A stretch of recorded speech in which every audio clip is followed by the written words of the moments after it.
은혜는 언제나 같은 것을 느끼게 해주시고, 저희들이 주님 앞에서 아무리 좋은 말로 또한 좋은 뜻으로 주님을 찬양한다 하나 저희들의 죄가 언제나 이 세상에서 똑같게 하여 주시니, 주님, 저희들 주님의 은혜 느끼게 하여 그 안에서 느끼도록 하여 주시니 정말 감사를 드립니다. 오늘도 주님의 말씀 앞에서 저희들의 죄가 언제나 똑같게 하여 주시고, 저희 주님이 은혜가 그리하여 주님의 은혜가 언제나 필요함을 느끼게 하게 하여 주시옵소서. 이 모든 말씀 주님의 이름으로 기도드리옵나이다. 아멘.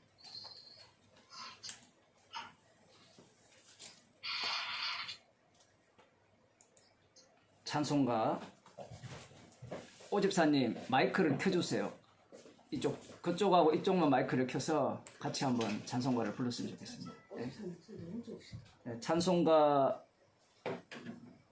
274장이고요. 새 찬송가 497장입니다. 통일 찬송가 274장, 새 찬송가 497장. 주 예수 넓은 사랑.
하나님 말씀 잠언서 16장 21절에서 25절 말씀입니다. 구약 성경 927쪽입니다.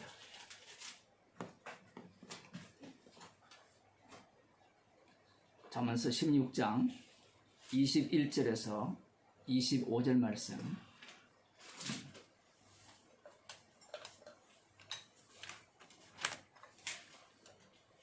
함께 읽도록 하겠습니다.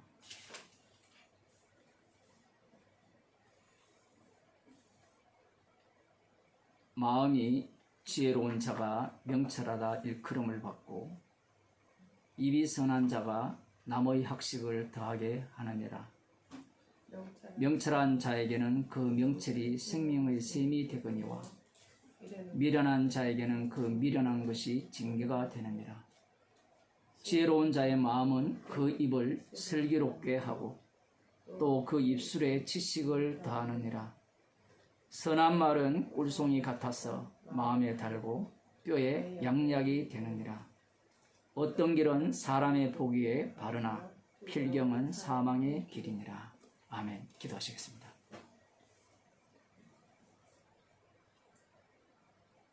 우리가 보는 모든 길이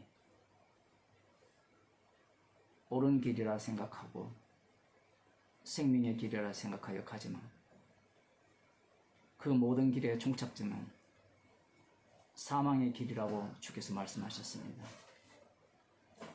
오늘 또 주께서 저희들을 우리가 가는 길을 돌이키셔서 생명의 길로 인도하여 주시고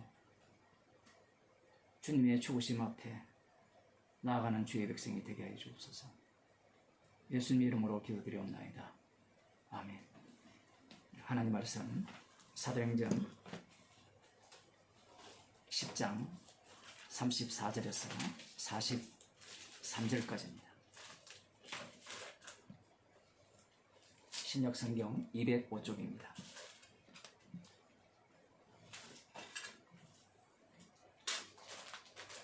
제가 읽어드리도록 하겠습니다. 네. 성경책 다 찾았습니까? 듣기만 하지 마시고 눈으로 함께 보시고요. 같이 읽었으면 좋겠습니다. 34절부터 43절까지입니다. 베드로가 입을 열어 가로되 내가 참으로 하나님은 사람의 외모를 취하지 아니하시고 각 나라 중 하나님을 경외하며 의를 행하는 사람은 하나님이 받으시는 줄 깨달았도다. 만유의 주 되신 예수 그리스도로 말미암아 화평의 복음을 전하사 이스라엘 자손들에게 보내신 말씀 곧 요한이 그 세례를 반포한 후에 갈릴리에서 시작되어 온 유대에 두루 전파된 그것을 너희도 알거니와 하나님이 나사렛 예수에게 성령과 능력을 기름 붓듯 하셨으며 저가 두루 다니시며 착한 일을 행하시고 마귀에게 눌린 모든 자를 고치셨으니 이는 하나님이 함께 하셨습니다. 우리는 유대인의 땅과 예루살렘에서 그의 행하신 모든 일의 증인이라. 그를 저희가 나무에 달아 죽였으나 하나님이 사흘 만에 다시 살리사 나타내시되 모든 백성에게 하신 것이 아니요 오직 미리 택하신 정인 곧 죽은 자 가운데서 일어나신 후 모시고 음식을 먹은 우리에게 하신 것이라. 우리를 명하사 백성에게 전도하되 하나님이 산자와 죽은 자의 재판장으로 정하신 자가 곧 이 사람인 것을 증거하게 하셨고 저에 대하여 모든 선지자도 증거하되 저를 믿는 사람들이 다 그 이름을 힘입어 죄사함을 받는다 하였느니라. 베드로가 이 말할 때에 성령이 말씀 듣는 모든 사람에게 내려오시니 베드로와 함께 온 할례 받은 신자들이 이방인들에게도 성령 부어주심을 인하여 놀라니 이는 방언을 말하며 하나님 높임을 들음이러라. 이에 베드로가 가로되 이 사람들이 우리와 같이 성령을 받았으니 누가 능히 물로 세례 줌을 금하리오 하고 명하여 예수 그리스도의 이름으로 세례를 주라 하니라. 저희가 베드로에게 수일 더 유하기를 청하니라. 아멘.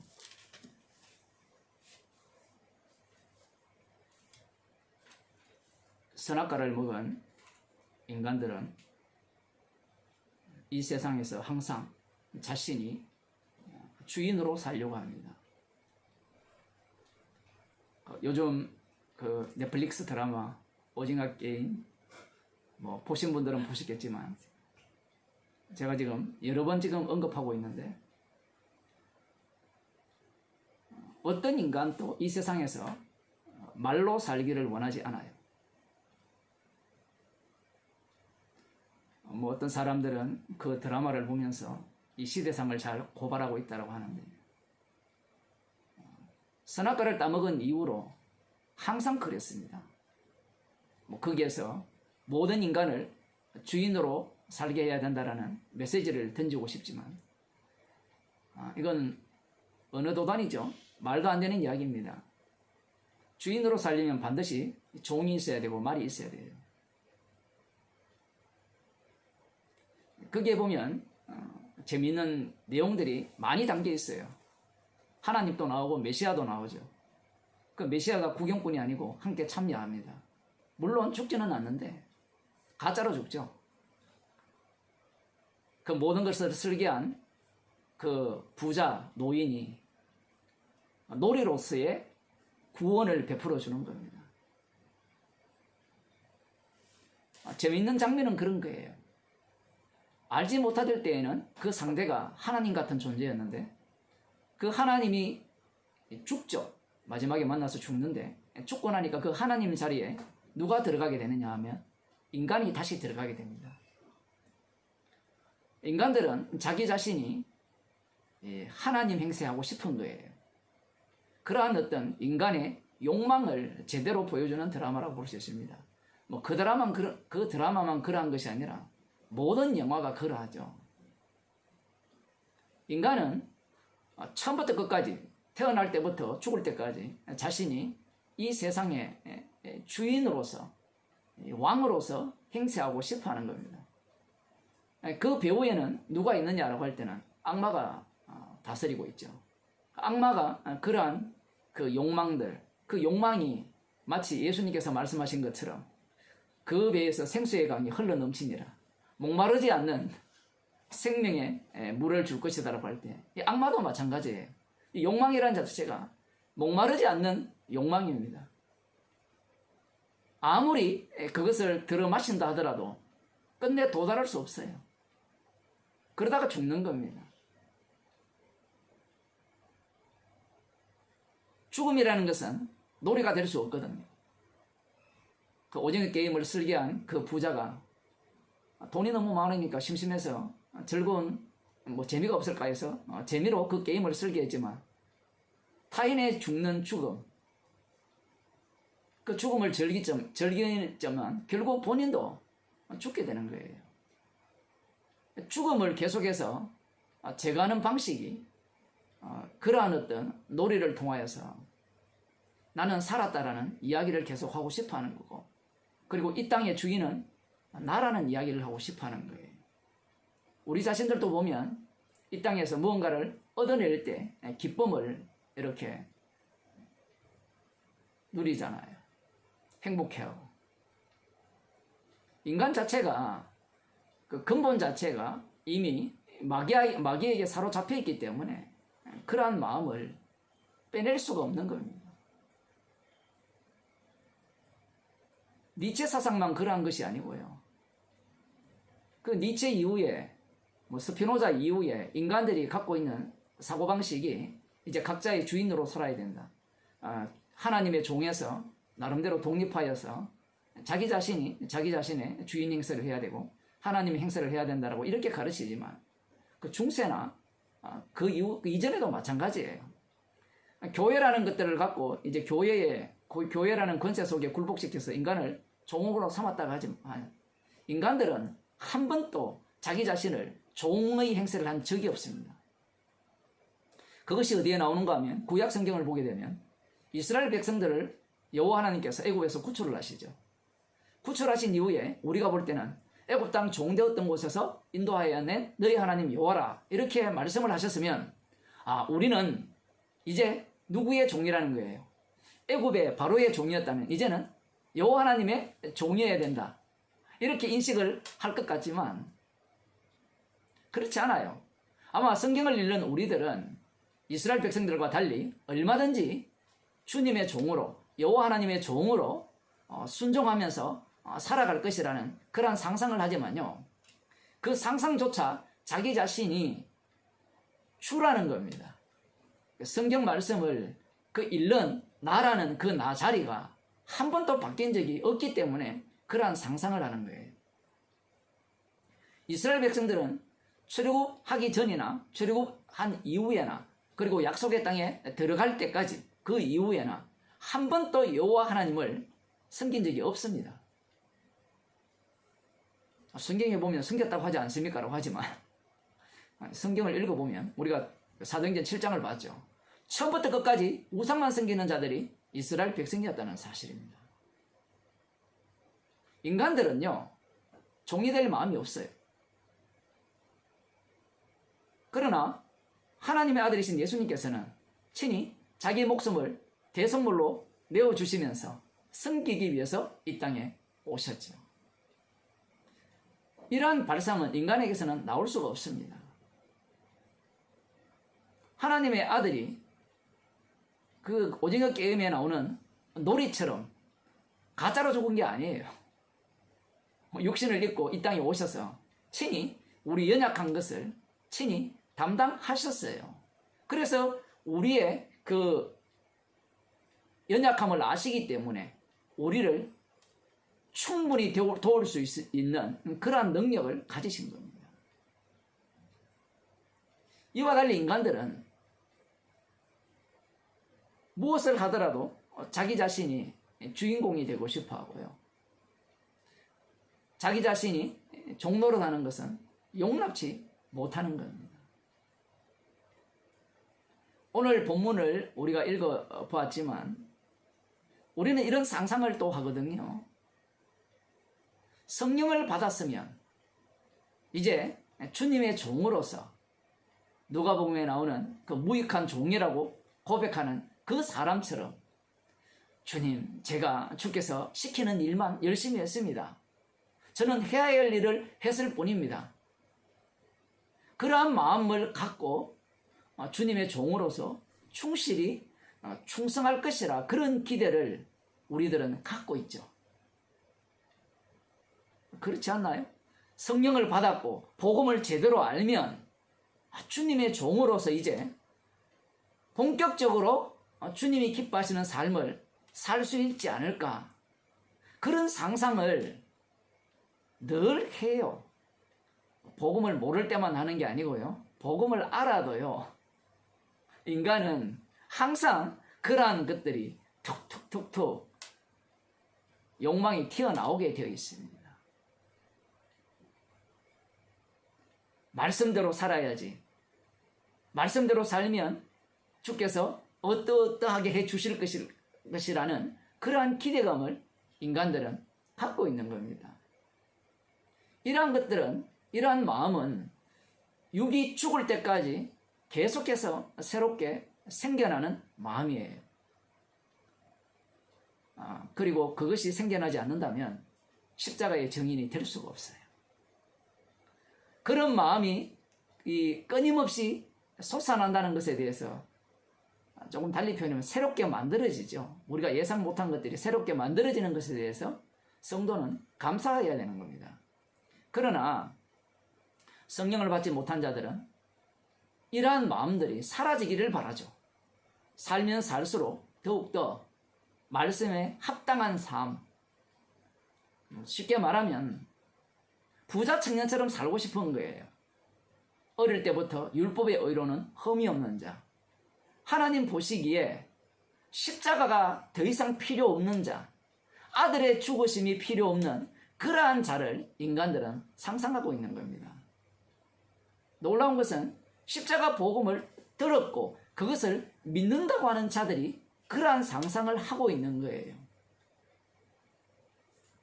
마치 나는 십자가 복음을 알았으니까, 나는 죄인임을 알았으니까 이제 하나님 앞에서 완벽하다라고 상상하는 것과 마찬가지예요. 그런 사람들이 많아요. 복음을 알았기 때문에, 죄인임을 알았기 때문에 나는 이제 죄인이 아니라는 거예요. 그 정도로 인간의 악마성은 깊어요. 그 정도로 깊어야 주님의 사랑의 깊이가 어느 정도인지를 이렇게 알아갈 수 있는 겁니다. 그 이유는 우리가 주의 백성을, 주님께서 자기 백성을 구원하신 이유가 우리를 위함이 아니라 그 십자가의 사랑의 깊이를 자랑케 하고 증거하게 하기 위함이기 때문에 그러한 겁니다. 베드로가 오순절날 성령 충만을 받았고, 그리고 이 사도행전 앞부분에 보면 성전 미문에 앉은 그 사람들에게도 그 사람에게 주님의 능력을 전했고요. 뿐만 아니라 자신들을 위협하는 그들이, 사두개인들이 있음에도 불구하고 담대하게 복음을 전했습니다. 이 정도 되면 이 베드로가 어떠한 그 행보를 펼칠 것이라는 그러한 예상을 우리들은 하게 되는 거예요.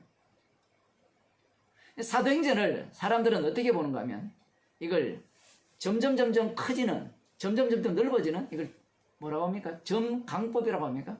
점강법이 줄어드는 것보다 넓어지는 겁니까? 예? 점층법이죠. 점점 이렇게 이 복음을 알고 있으니까 이 복음 속으로 더욱더 명료하고 완벽하게 이 베드로가 들어갈 것이라는 그런 생각을 하는 겁니다. 그래서 지금 오늘 본문을 보면 이 베드로가 이해가 안 되는 거죠.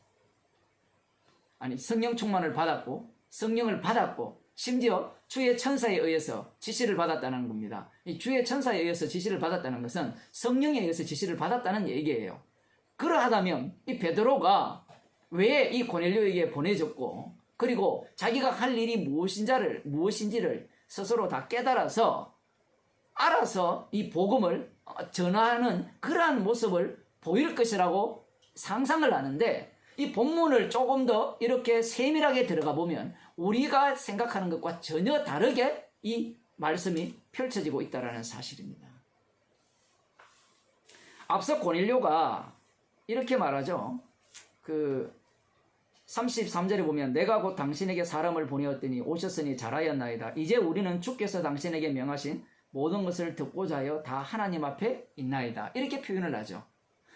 이 주께서 당신에게 명하신 것을 듣기 위해서 우리가 다 하나님 앞에 있습니다. 그러니까 주께서 당신에게 명하신 것을 우리에게 들려주세요 라고 지금 요청을 할 때, 지금 고넬료가 지금 말하는 주는 누구냐라는 겁니다.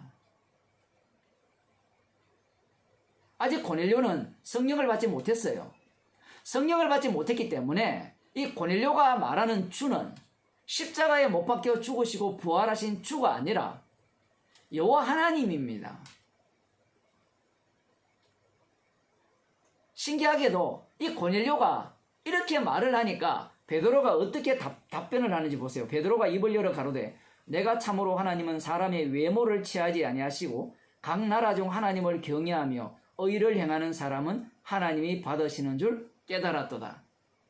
자, 이게 복음입니까?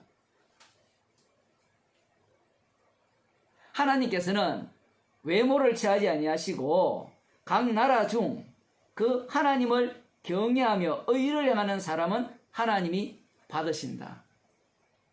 만일에 이 논리라면 사도행전 9장에 사도 바울 같은 경우에 자신이 율법의 의로는 흠이 없게 살았고 하나님을 경외하는 삶을 살았기에 바울이 이 주님을 핍박하고 부인하는 자로 주님의 그 은혜 속으로 들어올 것이 아니라 이 단절이 없이 그냥 연결 속에서 주님의 은혜 속으로 들어와야 되겠죠.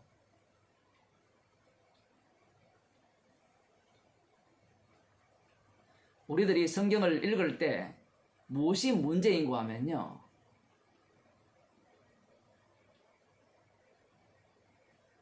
우리가 죄인으로 들어가면 말씀을 우리가 알 수 없다라고 읽게 되는데, 본인이 은혜를 알고 말씀을 알 수 있다라고 먼저 들어가고요.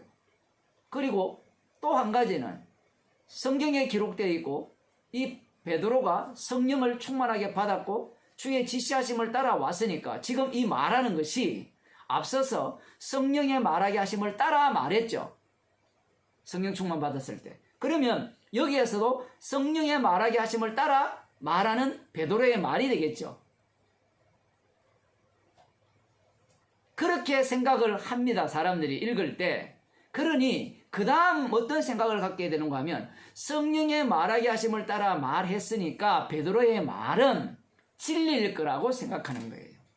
틀림이 없을 거라고 생각하는 겁니다. 성령이 말하게 하심을 따라 말할 경우에는 십자가를 전하게 되어 있는데, 십자가가 나오게 되어 있는데, 인간들은 성령이 말하게 하심을 따라 말하는 것은 틀리지 않았다라고 생각하는 거예요.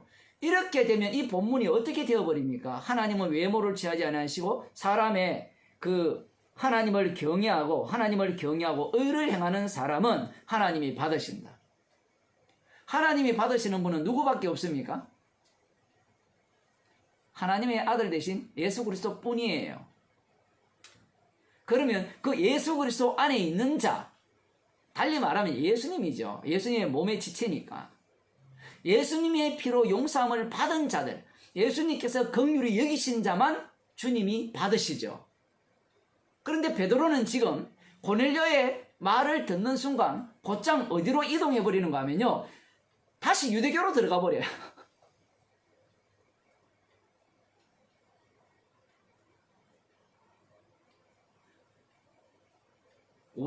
우리의 꼬라지를 보시면 이 말씀이 남의 얘기가 아니고요.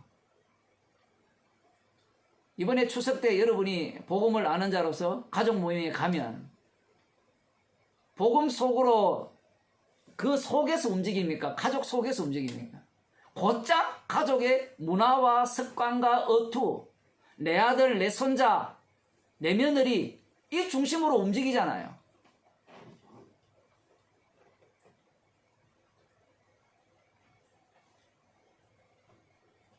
상대의 말에 따라가 버린 거예요. 고넬료가 주께서 이렇게 당신을 이렇게 초청하게 하셨으니까 주께서 하신 말을 듣겠다라고 하니까 이 고넬료는 이 주가 교체 작업이 일어나지 않았거든요. 이 고넬료나 유대인들이 알고 있는 주는 여호와 하나님이에요. 그런데 참된 주가 누가 되시는가 하면 십자가에 못 박혀 죽으시고 부활하신 예수님이 주님이 되십니다.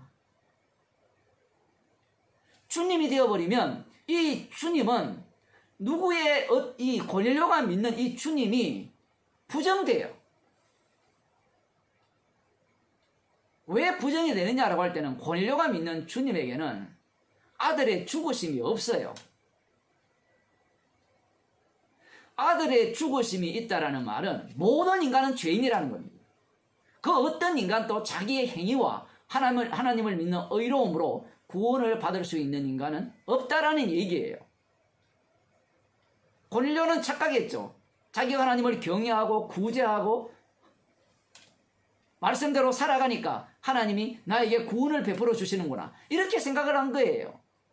거기에 대한 의심의 여지 없이 하나님께서 이렇게 살기 때문에 나를 구원하기 위해서, 나에게 진짜 하나님의 뜻을 알려주기 위해서 베드로를 초청해라고 이렇게 말씀하셨구나라고 생각을 하는 겁니다. 여기에 베드로가 그대로 화답을 내버려요.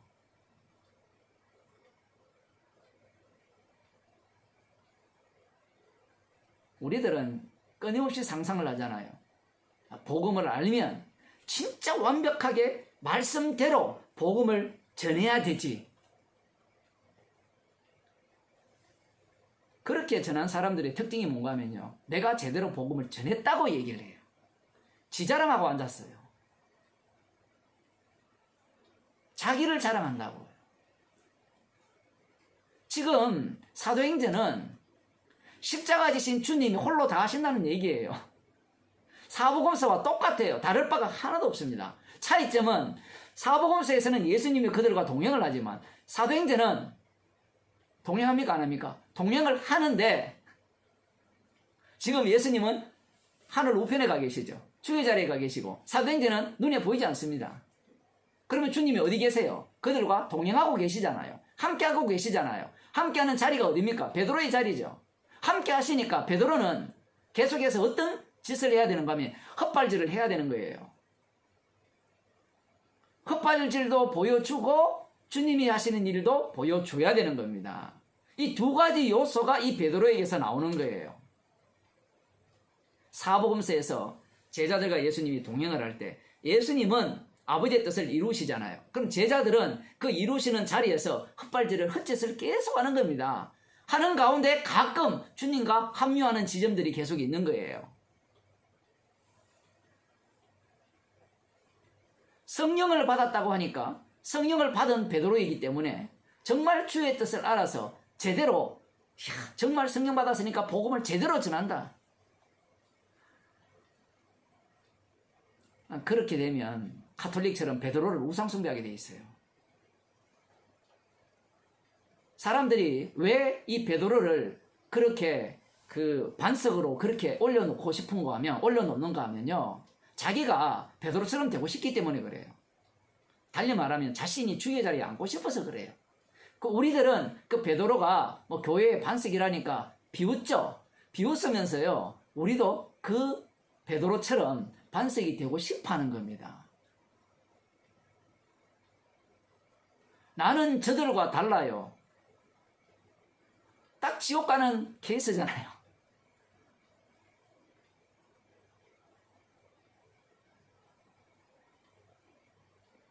성경을 읽을 때도 앞서도 말씀드렸습니다만은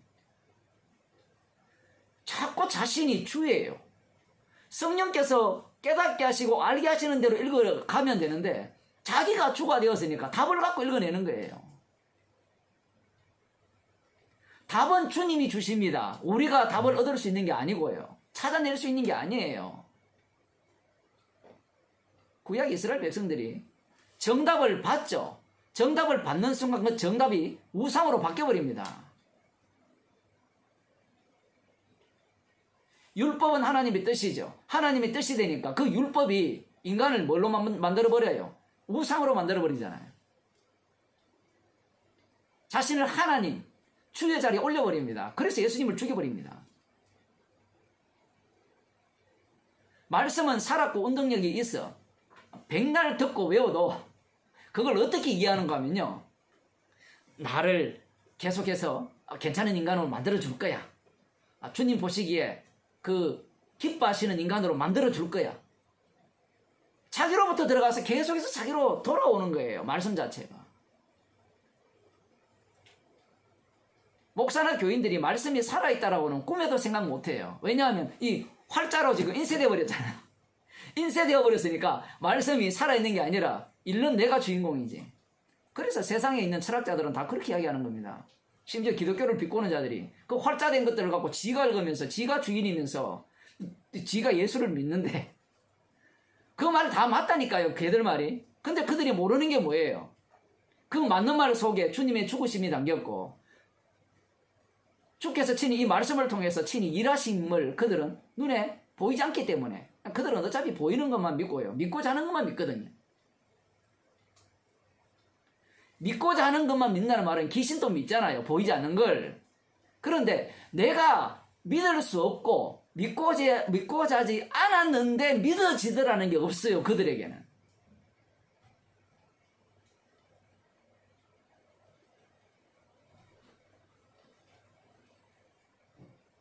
믿어지는 게 있어야 되는데 믿어지는 게 없으니까 계속해서 자신이 말씀을 연구하여서 믿으려고 하는 겁니다.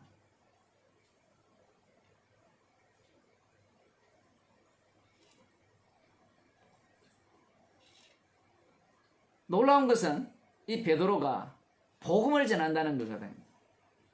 복음을 전하면서 이 베드로가 복음 속으로 빨려 들어가요. 이 독특한 거예요. 이 말씀 자체가. 35절을 보면 36절입니다. 만유의 주 되신 예수 그리스도로 말미암아 화평의 복음을 전하사. 이 앞뒤가 맞는 거거든요.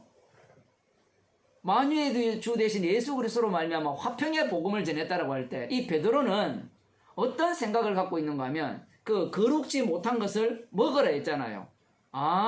이게 뭐 이방인과 이렇게 교제할 수 있는 그 정도로 생각을 했는데 지금 베드로가 전하는 이 내용을 이 에베소서에서는 예수님께서 십자가의 피로 이 하나님과 원수되었던 우리를 어떻게 화목해 하시고 예수님과 이 죄인을 하나 되게 하셨다라고 이야기를 하거든요.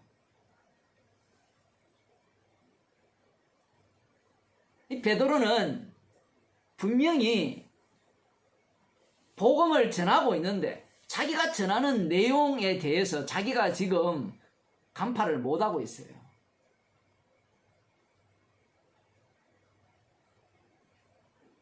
자기 수준에서 이해하고 있는 거예요.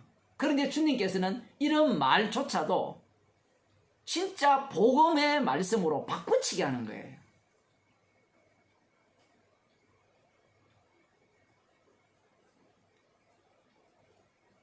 만유의 주 대신 예수 그리스도로 말미암아 화평의 복음을 전하사 이스라엘 자손들에게 보내신 말씀, 곧 요한이 그 세례를 반포한 후에 갈릴리에서 시작되어 온 유대에 두루 전파된 그것을 너희도 알거니와. 이 화평의 복음은 누가 원수예요? 유대인들이 원수죠. 베드로 자신이 원수죠. 지금 이방인 이야기를 하는 게 아니에요. 복음 안에 들어가면 모든 인간들이 이방인입니다. 모든 인간들이 이방인이에요. 그리고 복음 안에 들어가면 모든 이방인이 되었든 혈통적으로 유대인이 되었든 다 이스라엘입니다. 요한이 그 세례를 반포한 후에 갈릴리에서 시작되어 온 유대에 두루 전파된 그것을 너희도 알거니와 하나님이 나사렛 예수에게 성령과 능력을 기름 붓듯 하셨으며 저가 두루 다니시며 착한 일을 행하시고 마귀에게 눌린 모든 자를 고치셨으니 이는 하나님이 함께 하셨습니다. 우리가 볼 때는 별로 복음이 날카롭지 않게 보이죠. 그냥 쭉 설명을 하잖아요. 마치 사도행전 2장이나 이런 데 나오듯이 그들의 그 악한 죄를 날카롭게 찔러 쪼개는 그러한 메시지가 아니에요. 쭉 설명을 합니다. 그러면서 우리는 유대인의 땅과 예루살렘에서 그 행하신 모든 일의 증인이라. 그를 저희가 나무에 달아 죽였으나 하나님이 사흘 만에 다시 살리사 나타내시되 모든 백성에게 하신 것이 아니요 오직 미리 택하신 증인 곧 죽은 자 가운데서 일어나신 후 모시고 음식을 먹은 우리에게 하신 것이라. 죽으신 그분이 부활하셔서 우리에게 나타나셔서 우리에게 이 복음을 전하라고 명하시고 그 죽었다가 부활하신 분의 증인이 바로 자기들 자신이라고 지금 소개하고 있는 겁니다. 그러면서 42절에 보면 우리를 명하사 백성에게 전도하되 하나님이 산자와 죽은 자와 재판장으로 정하신 자가 곧 이 사람인 것을 증거하게 하셨고. 완전히 설명입니다. 설명. 고넬료를 어떻게 이해하는가 하면 설명하면 알아들을 상대로 이해하는 거예요.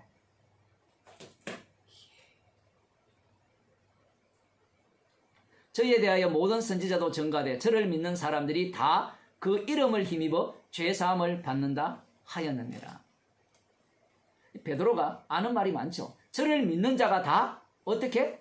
그 이름을 힘입어 죄사함을 받는다. 뭔가 앞뒤가 막 안 맞아요. 내 쪽에서 믿었던 자들이 누굽니까? 베드로잖아요. 그렇게 믿었던 자가 죄사함을 받았어요? 받았죠. 어떻게? 그 믿음이 예수님을 죽여버렸죠.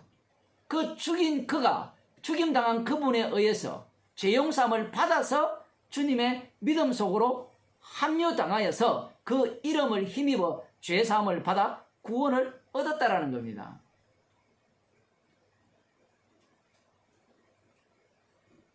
베드로가 지금 그러한 내용들을 다 설명을 안 했죠.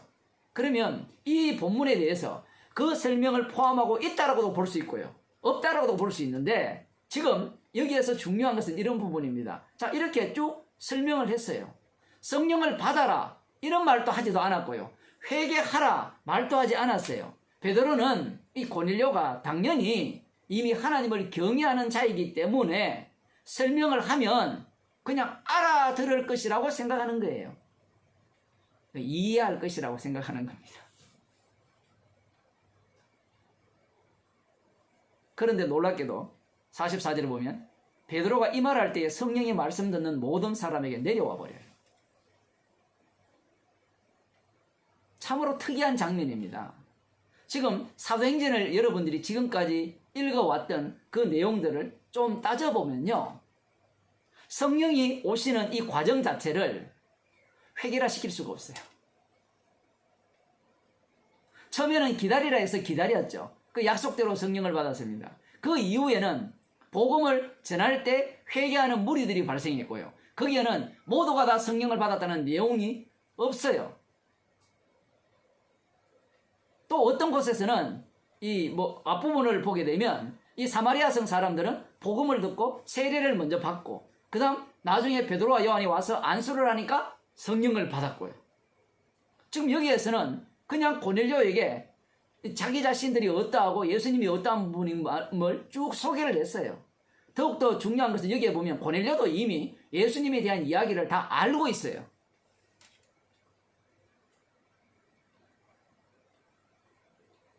알고 있는 그에게 이러한 내용을 쭉 설명을 해줬습니다. 알려줬어요. 그런데 성령이 임해버렸어요.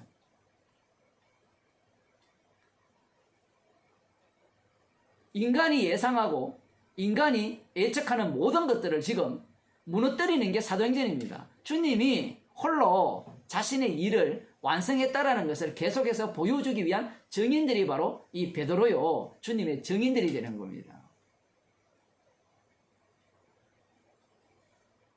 성령이 내려왔다는 것은 어떤 사건이 일어났다는 거예요.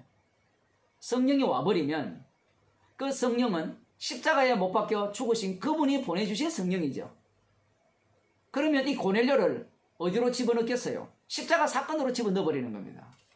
그러면 자기가 하나님을 경외했다, 하나님을 위해서 의롭게 살았다, 가난한 자를 구제했다라는 것이 다 날아가 버립니다.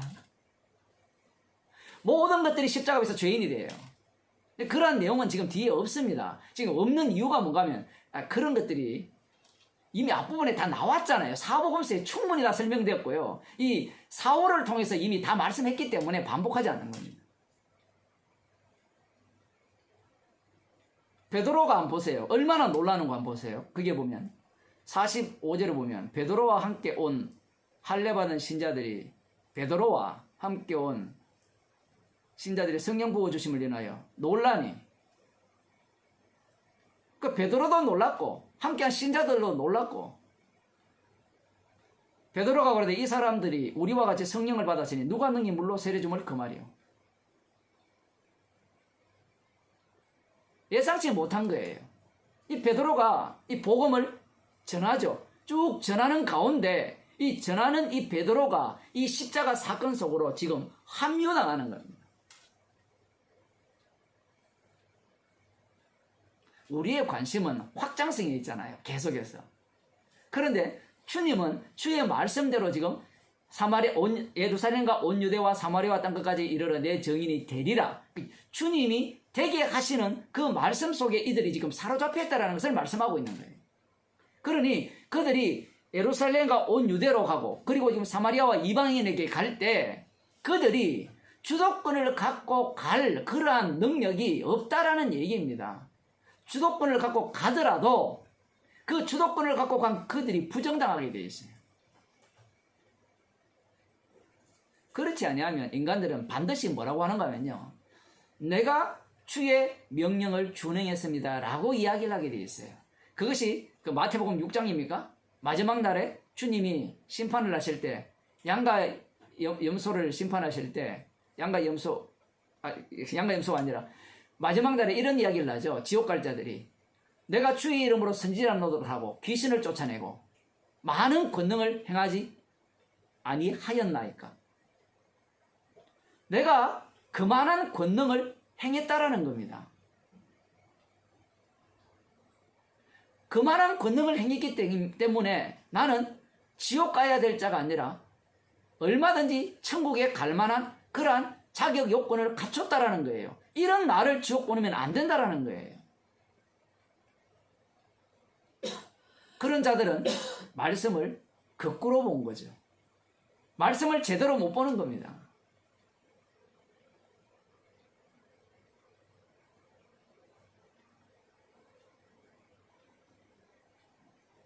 성령께서 예상하지 않는 방식으로, 인간이 예측하지 못하는 방식으로 지금 일을 하시죠. 이걸 달리 표현하면 주님이 그렇게 일을 하고 계신다라는 겁니다.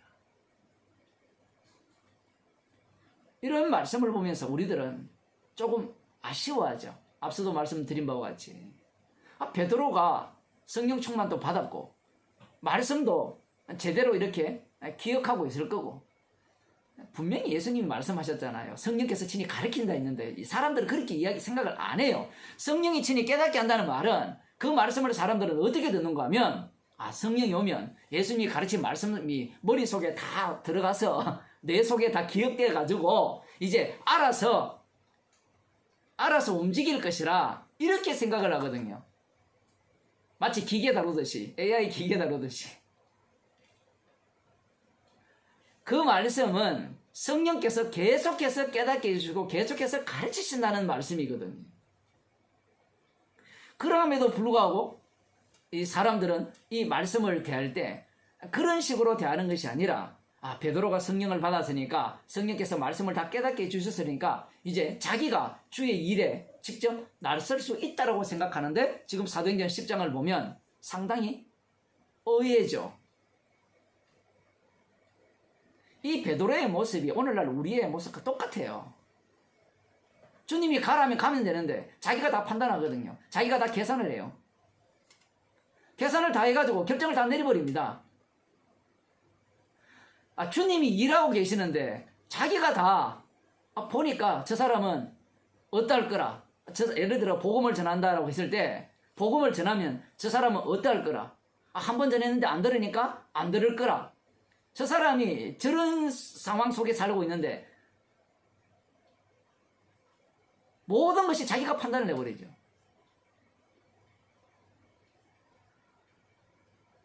우리는 주님의 쫄입니다. 쫄. 이 쫄은 어느 정도의 쫄인가 하면요, 바닥에서의 쫄은 역할이 있잖아요. 잡아먹을 수도 있잖아요. 근데 주님의 쫄은요, 할 수 있는 게 아무것도 없어요. 움직일 때마다 죄만 나와요. 우리는 죄가 안 나오는 죄인이 아닌 주님의 증인이 되고 싶은 거죠. 복음을 들으면서도 자기를 이 주의 자리에 올려놓고 싶은 그러한 마음들을 포기를 하지 않는 겁니다. 목사님, 우리는 복음을 다 듣는 사람인데 왜 자꾸 우리를 지금 이렇게 치고 있습니까? 기분 나쁘게 합니까? 말씀은 우리에게 하시는 말씀이지, 저 바깥에 있는 지금 말씀 안 듣는 사람에게 말씀을 하시는 것 같으면, 여러분, 이런 이야기는 다 저 교회 안 다니는 사람, 복음을 모르는 그런 인간들에게 하는 말씀입니다. 여러분들은 다 복음을 아는 분이니까 이러한 마음이 없지요. 사람들은 그러한 것들을 노리고 있는 거예요. 복음 속에 들어오게 되면 내가 망가지고 내가 부서지고 내가 사라져야 되거든요. 사도행전을 백날 읽으면 뭐합니까? 내가 부서지면 안 되고 내가 사라지면 안 되는데 인간들이 얼마나 사악합니까? 조영기 목사가 죽었잖아요. 죽는 그 꼴을 보면서도 나는 죽으면 안 돼라는 발악을 하는 거예요. 정말 웃기는 게 우리 김희준 집사님 말씀하셨습니까? 그 생중계를 이렇게 보이면 그 순복음 교회 제가 어떻게 생긴지도 몰라요. 관심도 없으니까. 그렇게 화려하게 장식을 해놓으면 꼭 그런 것 같아요. 복음 모르는 사람이 죽을 때, 내가 죽으면 묘지를 쓸 때 저 양지 바른 곳에 묘지를 쓰고 화장은 절대로 하지 말고 둘레색도 치고 그 앞에 뭔지 모르겠지만 일단 뭐도 세우고 다 세워라. 이 자기의 주됨을 죽을 때까지 포기하지 않겠다는 자들이 그 장례식을 치르는 자들이에요. 죽는 자들도 마찬가지지만 제사 지내라고 그 죽어가며 사는 그 사람이나 제사를 지내는 그 인간이나 마찬가지라는 얘기입니다.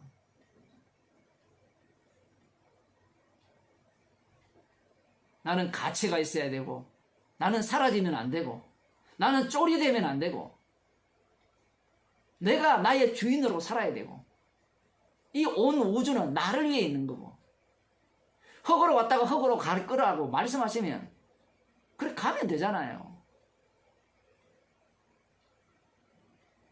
지금 베드로가 복음을 전하는 가운데, 그 증인으로 사는 가운데 그 모습을 그대로 보여주는 게 주님의 증인이거든요. 이걸 보면서 사람들은 보세요, 베드로가 얼마나 주님께 잘 순종합니까? 뭘 잘 순종해요? 자기도 지금 모르는데.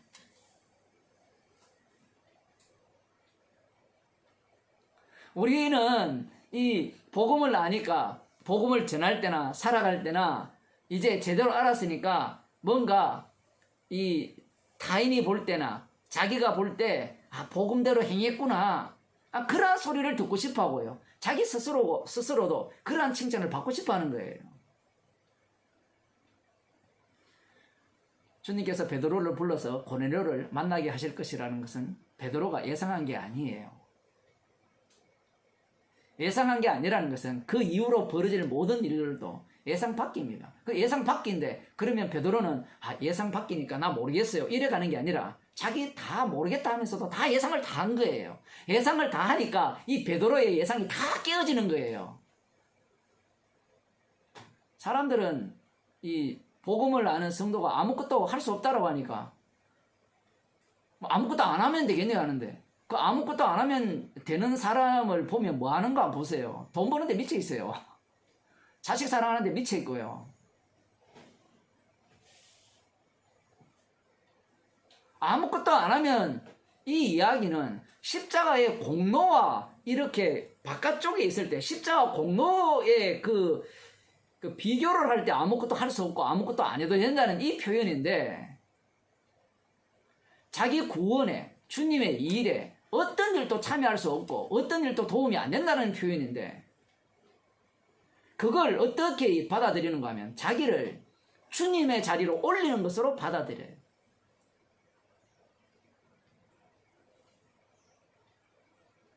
성령께서 인도하시기 때문에 베드로를 이러한 상황으로 몰아가시면서 베드로의 죄인됨을 제대로 들추어내는 겁니다.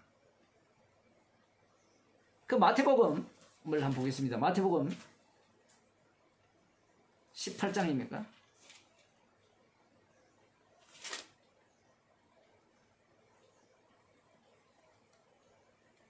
예수님께서 그 베드로에게 이런 말씀을 하시죠.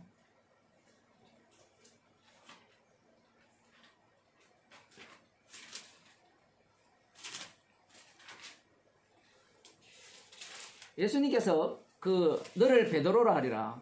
그래서 그 교회를 세울 것이다. 지금 이런 말씀을 하시는데, 사람들은 이 베드로를 바탕으로 하여서 사람들이 누구냐 할 때 주는 그리스도시요 살아계신 하나님의 아들이시니다 이렇게 고백을 하니까 바요나 시몬아 이를 알게 하니는 네가 아니요 하늘에 계신 내 아버지라 그렇게 말씀하시면서 너를 베드로 위에 교회를 세운다고 하니까 사람들은 이것을 어떻게 생각하는가 하면, 이 베드로의 고백이 진실한 고백이기 때문에 진실을 고백한 그 베드로, 아니면 그 진실한 고백, 이 두 가지 요소 위에 교회를 세울 것이라 이런 상상을 하죠.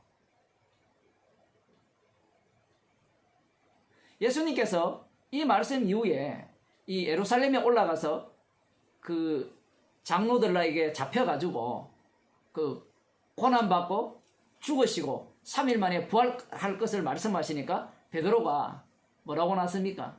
주여, 절대로 그런 일이 주님께 닥치면 안 됩니다 라고 그렇게 말을 하잖아요. 그럴 때 예수님 뭐라고 하십니까? 사단아 물러가라, 너는 나를 넘어지게 하는 자로다. 하나님의 일을 생각지 않고 사람의 일을 생각하는 자로다. 바로 이 말씀이에요. 교회가 되려면 사람의 일을 생각하는 그 요소가 계속해서 나와야 되는 겁니다. 그래야만 하나님의 일, 아들의 죽으심만을 증거할 수 있는 증인으로 사용되어지기 때문에 그래요. 지금 이 베드로를 통해서 주님께서 하신 그 말씀을 고스란히 보여주고 있는 겁니다. 그래서 궁극적으로 베드로가 어디에 합류당하느냐? 이미 십자가와 합류당했잖아요. 함께 죽고 살아났잖아요. 함께 죽고 살아났기 때문에 베드로는 다시 함께 죽고 함께 사는 거예요. 우리들은 이런 생각을 갖고 있죠. 주님께서 십자가에서 구원을 다 이루었으니까, 이제 구원되었으니까 더 이상 십자가 사건은 나에게 반복되지 않을 것이라. 그게 인간이 상상하는 구원이에요. 구원론이에요. 자기가 성경을 연구해서 진리를 만들어서 성경에 있으니까 그 진리를 진리로 규정하는 겁니다. 주님이 살아계셔서 친히 십자가 사건 속으로 날마다 죽이시고 날마다 살리시는, 그러시면서 주님의 십자가의 사랑과 깊이와 높이를 알아가게 하는, 살면 살수록 그 사랑의 더 깊이 속으로 베드로가 전혀 알지 못했던 그러한 죄를 지금 발각당하게 하셨잖아요. 이러한 죄가 나올 줄은 상상도 못한 겁니다. 주님의 지시를 따라서 가서 복음을 전하면서 죄가 나오는 거예요.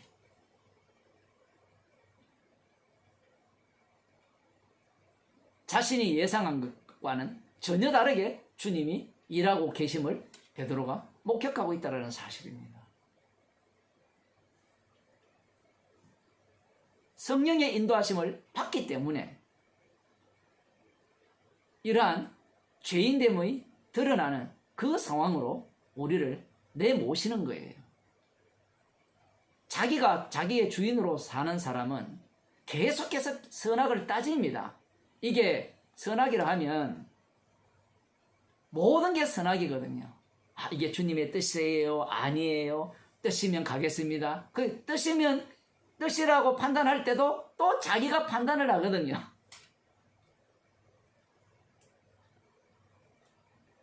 그렇게 판단하는 자체가 무엇인가 하면요, 기대하는 바가 있고 예상하는 바가 있다는 겁니다. 그냥 살면 되는데 머리가 너무 잘 돌아가요. 자기 자신이 저 4걸음 5걸음 앞에 결론까지 머릿속에 다 담고 있어요. 지금 그러한 것들을 왕창 무너뜨리는 장면이 지금 여기에 나오는 사건입니다. 십자가 사건이죠.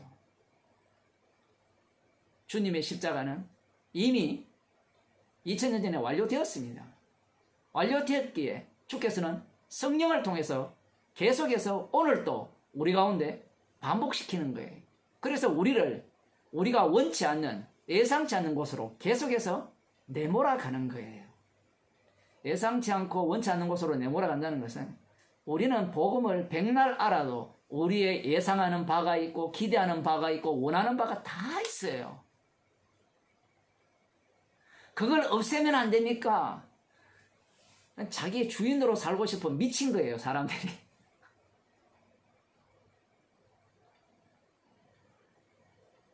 그런 마음을까지 주셔가지고, 주셨다고 하면 또 오해를 하니까, 어쨌든 주님이 그 마음까지 주셔가지고 자기 백성으로서, 주님의 정인으로서 우리를 다루고 계시는 겁니다. 그러니 주어진 환경 속에서 나의 선택이 아니라 주님의 선택에 의해서 마음껏 이용당하는 주의 백성이 바로 십자가의 정인입니다. 기도하시겠습니다. 하나님 아버지, 우리는 날마다 내가 주인으로 사는 것을 꿈꾸고 있고, 복음을 이용해서라도 내가 왕노릇하고 싶은 그러한 욕망 속에 사로잡혀 있는 이러한 죄인을 사용하셔서 십자가의 정인으로 저희들을 내몰아 주시고 사용하심을 감사하는 주의 백성이 되게 하여 주옵소서. 내가 선악을 판단하는 자가 아니라 십자가에서 완료하신 그 주님의 완성 속에서 살려지는 주의 백성이 되게 하여 주옵소서. 예수님 이름으로 기도드리옵나이다. 아멘.